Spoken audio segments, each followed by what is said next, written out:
சந்தியா அந்த பணக்காரன் கூட ஒரு பெரிய பிஸ்னஸ் டீலே முடிச்சிட்டாமா. பணக்கார வீட்டு வேலைக்காரனை நீ கல்யாணம் பண்ணிக்கிட்டு போற.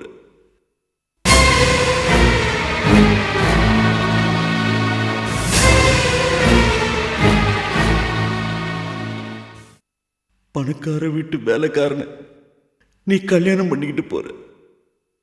இன்னும் கொஞ்ச நாள்ல உனக்கும் உன் புருஷனுக்கும் சந்தியாவை முதலாளியா வரப்போறாமா.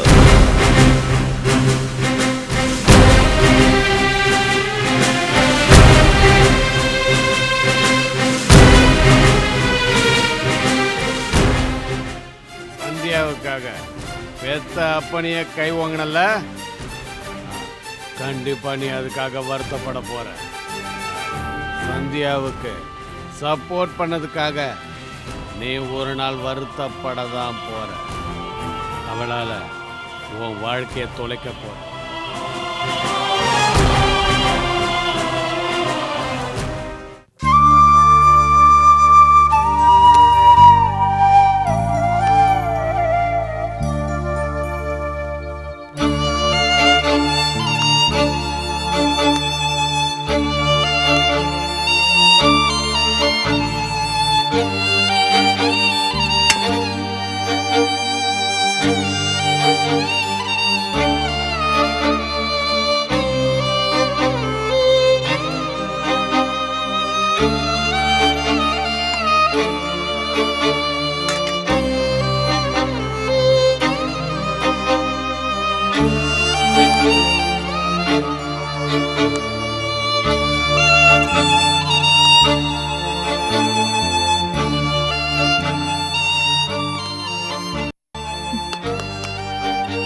நான் ஏன் திரும்ப திரும்ப சந்தியாவை பத்தி தப்பா நினைக்கணும்? அப்பா நம்ம மனசுல ஒரு கெட்ட விதைய தூவிட்டார. அதை மேற்கொண்டு வளர விடாம பாத்துக்கணும். அப்பாவுக்கு ஆரம்பத்துல இருந்து சந்தியாவை பிடிக்காத. அவளை பத்தி தப்பா பேசிட்டு இருப்பாரு. என்கிட்ட சொன்னது கூட அவர் வழக்கமா சொல்ற பொய்யாதான் இருக்கணும். அவரால நம்ம குடும்பத்துக்கு எந்த லாபமும் இல்லை. அவர் ஒரு தப்பான ஆளு. அவரோட பேச்சு கேட்டு சந்தியா கிட்ட நான் வரும்போது பேசாமலே வந்துட்டேன். நாளைக்கு பிரியாவோட ஆபரேஷன். அங்க போகும்போது சந்தியாவை பார்த்தா பேசி அவகிட்ட மன்னிப்பு கேட்கணும்.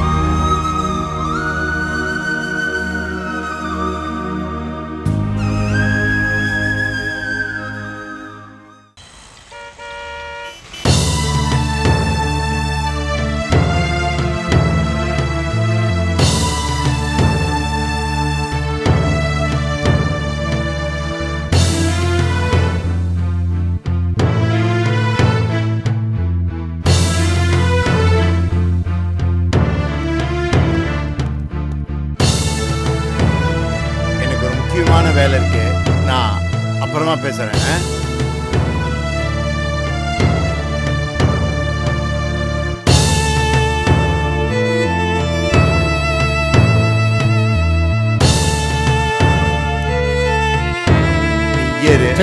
எப்போ வேணாலும் கூப்பிடுவாங்க.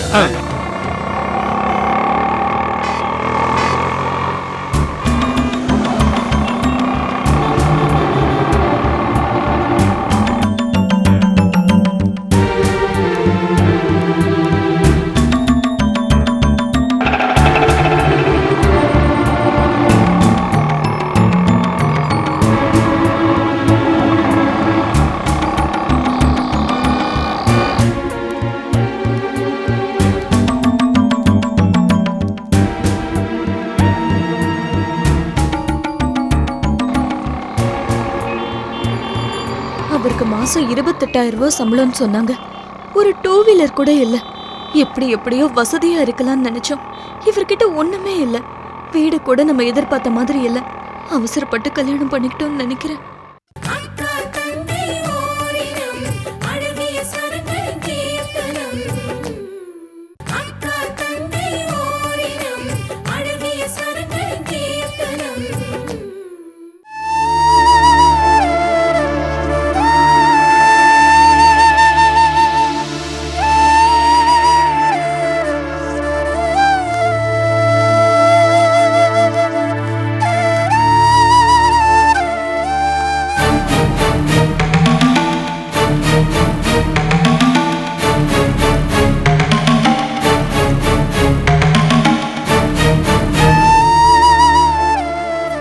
சந்தியா, பிரியாக்கு ஒன்றும் ஆயிடாதுல்ல? ஒன்னும் ஆகாதுமா.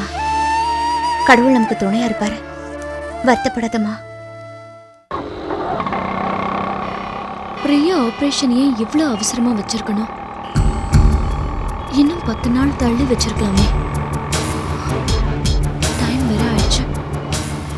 இந்நேரம் பிரியாவோட ஆபரேஷன் முடிஞ்சிருக்கும்னு நினைக்கிறேன்.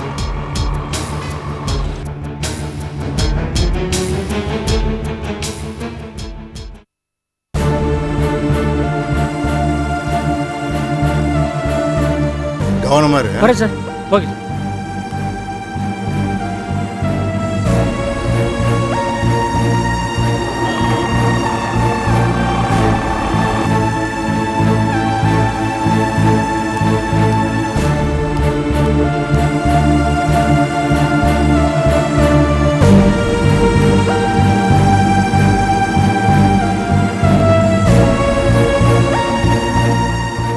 டாக்டர், டோன்ட் வரி, ஆபரேஷன் சக்சஸா முடிஞ்சிருக்கு.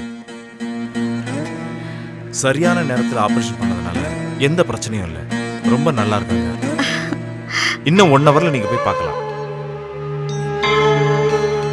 Thank you doctor. எதுக்குமா போய் தேங்க்ஸ் எல்லாம் சொல்லிக்கிட்டு? நீங்க போய் பாருங்கம்மா.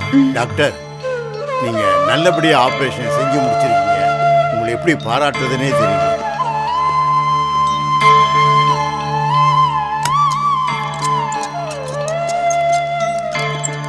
பிரியா,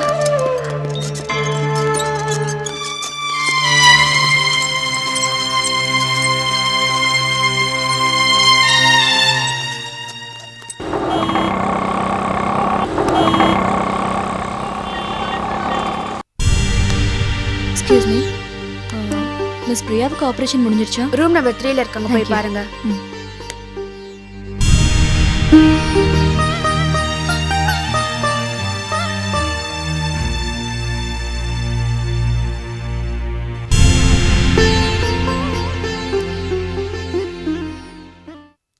சார், இந்த ஆபரேஷன் நல்லபடியா நடந்ததுக்கு நீங்க தான் காரணம். ரொம்ப தேங்க்ஸ். சந்தியா, இதுக்கெல்லாம் எதுக்குமா தேங்க்ஸ் சொல்லிட்டு இருக்கேன்? உங்க குடும்பத்துக்கு என்ன உதவி தேவைப்பட்டாலும் நான் செய்ய காத்துக்கிட்டு இருக்கேம்மா. உங்க கடமையை நீங்க நிறைவேற்றிட்டீங்க. இப்போ என்னோட டர்ன் வந்திருக்கு. உங்களுக்கு கொடுத்த வாக்க நான் கண்டிப்பா நிறைவேற்றுவேன். சந்தியா, நீ என்ன தப்பா புரிஞ்சுக்கிட்டு இருக்கம்மா. உன்னுடைய பிரச்சனைகளை நான் அட்வான்டேஜ் எடுத்துக்க மாட்டேம்மா. ஒரு சராசரி அப்பாவா இருந்து இந்த வேண்டுகோளை கேட்கிறேன். என் பையனை பற்றி தான் நான் கவலைப்படுறேன்.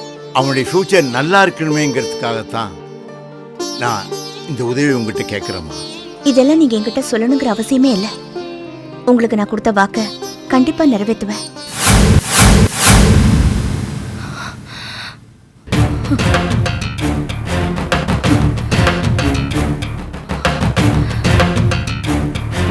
சந்தியா பேசுறத பார்த்தா அப்பா சொன்னதெல்லாம் உண்மைதான் போல இருக்கு.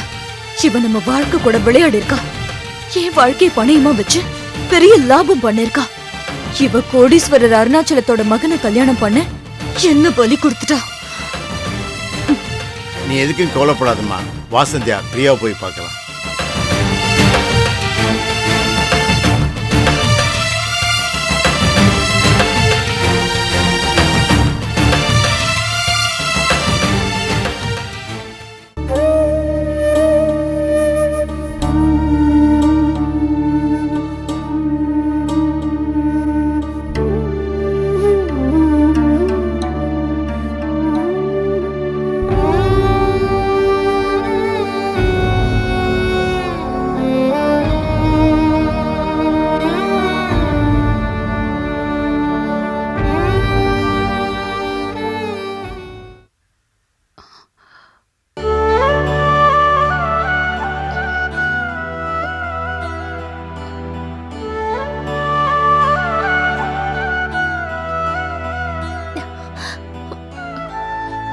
அம்மா, பிரியா கண்ணு திறந்துட்டாமா.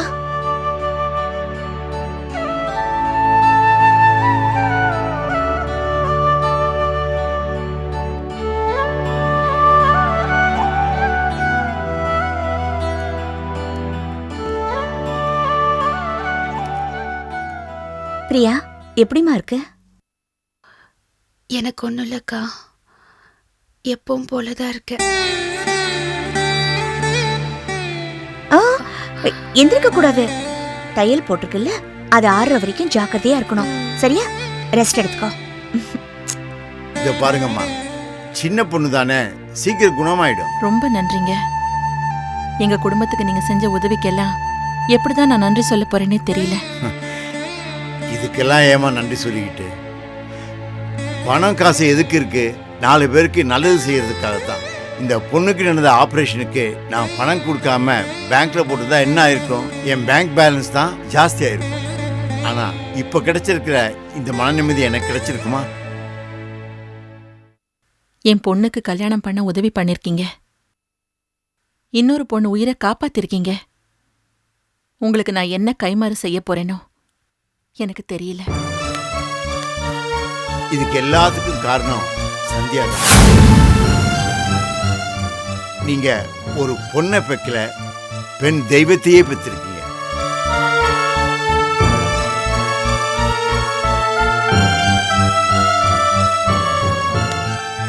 வா காமினி. அக்கா, இப்பதான் வரியா அக்கா?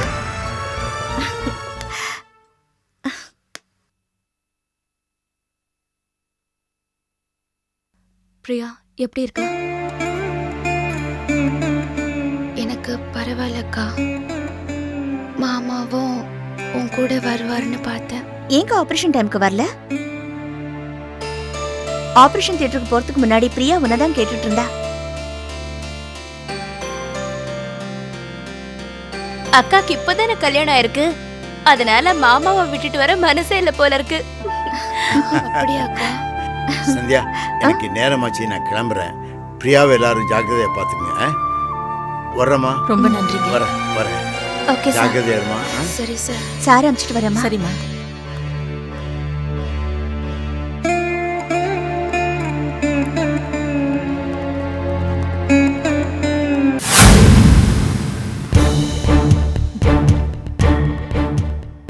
பாக்க அப்பாவி மாதிரி இருந்துட்டு எவ்வளவு பெரிய திட்டம் போட்டிருக்க சந்தியா. கூட பிறந்தவளுக்கே குழி தோண்டி அது மேல ஒரு அரண்மனையை கட்ட திட்டம் போட்டிருக்கியா? ஒரு சாதாரண வேலைக்காரனை எனக்கு கல்யாணம் பண்ணி வச்சுட்டு நீ ஒரு பெரிய ராஜ்யத்துக்கே ராணியாக பாக்குற. என் கல்யாணம் உனக்கு ஒரு வியாபாரம். இத வச்சு நீ அந்த மாளிகைக்குள்ள நுழைய பாக்குற. இந்த கல்யாணம் நடக்காத. நான் நடக்கவும் விட மாட்டேன். நீ அந்த வீட்டுக்குள்ள மருமகளா நுழைய முடியாது. இது காமினியோட சபதம் சந்தியா.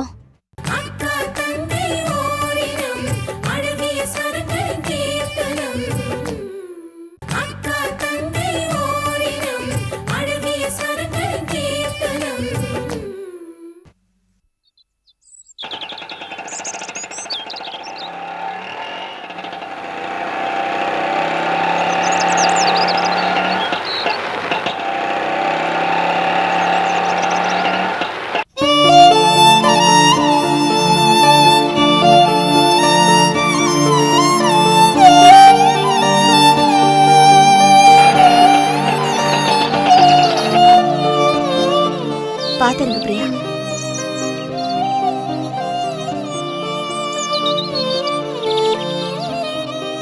வா, பாத்து மெதுவா என் கையை பிடிச்சுக்க. வா.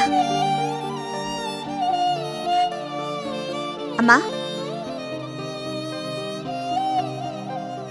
அம்மா, பிரியாவை டிஸ்சார்ஜ் பண்ணி கூட்டிட்டு வந்துட்டேன். 2-3 நாளைக்கு அவ ரூம்குள்ளேயே இருக்கட்டும்மா. இன்ஃபெக்ஷன் ஆகாம பாத்துக்கணும்னு டாக்டர் சொல்லியிருக்காரு. அம்மா, சரி வா, நீ போய் படுத்துக்கோ.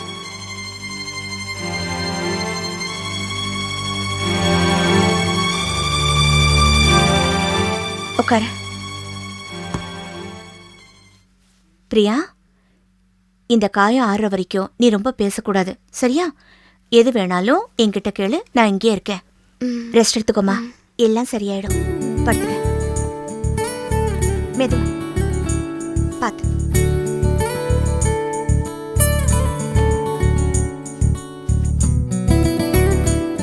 சொப்னா, நீ மருந்தெல்லாம் எடுத்துக்கூட. சரிக்கா.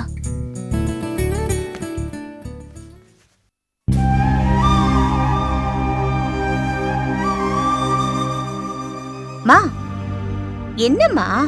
அதான் பிரியா வந்துட்டால, போமா, போய் அவளை பாரு.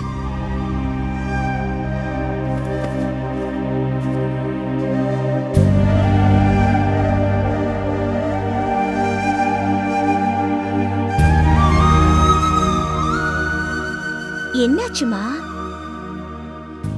ஏன் இப்படி இருக்க? அப்பா வந்துட்டு போனாரா? அப்புறம் ஏமா இப்படி இருக்க?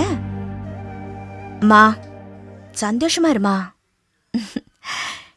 இப்பதான் நம்ம குடும்பத்துல எல்லா பிரச்சனைகளும் ஒரு முடிவுக்கு வந்துருச்சே.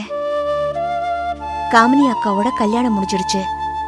பிரியாவுக்கு ஆபரேஷன் ரொம்ப சக்சஸ்ஃபுல்லா முடிஞ்சிருச்சு. இனிமே அவளுக்கு எந்த பிரச்சனையும் வராதுன்னு டாக்டர் சொல்லிட்டாருமா. நீ கவலைப்படாதம்மா, இனிமே நமக்கு எந்த பிரச்சனையும் வராது. நீ பட்ட கஷ்டம் எல்லாம் போதுமா? இனிமேலாவது சந்தோஷமா இரு. பெரிய கடனை வாங்கி சின்ன கடனை அடைச்சிருக்கோம். நீ என்னம்மா சொல்ற? ஒரு பொண்ணை கரையேத்துறதுக்காக இன்னொரு பொண்ணை ஆத்துல பிடிச்சு தள்ளுன கதையா இருக்குமா நம்ம வீட்டு கதை. ஏமா இப்படி எல்லாம் பேசுற? என்னால ஒன்னும் புரிஞ்சுக்க முடியல. நீ ஏதோ மனசுல வச்சுக்கிட்டு தான் பேசுற. நான் மட்டும்தான் அப்படி பேசுறேனா? நீ உன் மனசுல எதையோ மறைச்சு வைக்கல? சொல்லு. காமினி கல்யாணம், பிரியா ஆபரேஷன், நம்ம குடும்பத்தோட வறுமை, இதுக்கெல்லாம் நீ கொடுத்த வேலை என்னம்மா? ஏன் பேசாம இருக்க? உன்னால பதில் சொல்ல முடியல. உன் வாழ்க்கைய பலி கொடுத்து மத்தவங்க வாழ்க்கைய காப்பாத்த நினைச்சல்ல?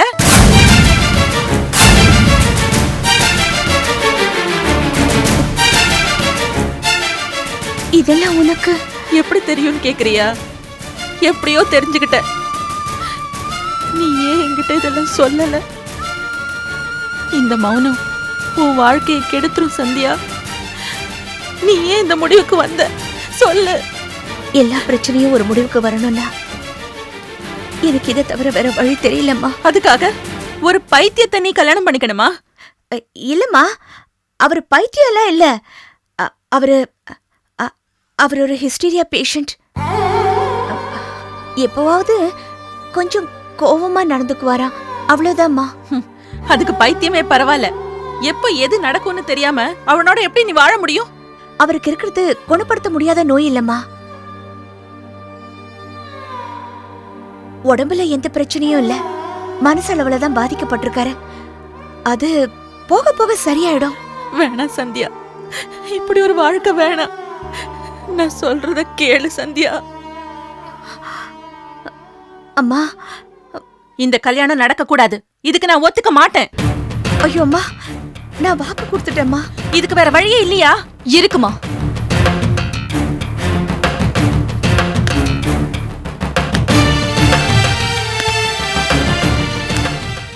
எனக்கு எல்லா விஷயமும் தெரியுமா. நான் அருணாச்சலம் அங்கிளை பார்த்து பேசிட்டு தான் வரேன். சந்தியா அருணாச்சலம் அங்கிளோட பையனை கட்டிக்கணுங்கிறது கட்டாயம் ஒன்றும் இல்லைம்மா. அருணாச்சலம் அங்கிள் சந்தியா கிட்ட ரிக்வெஸ்ட் தான் பண்ணிருக்காரே தவிர கல்யாணம் பண்ணிக்கணும்னு ஆர்டர் போடலமா. அருணாச்சலம் அங்கிள் இந்த விஷயத்துல பெருந்தன்மையா தான் நடந்துட்டு இருக்காரு. அதே பெருந்தன்மை நமக்கு இருக்கணும்ல.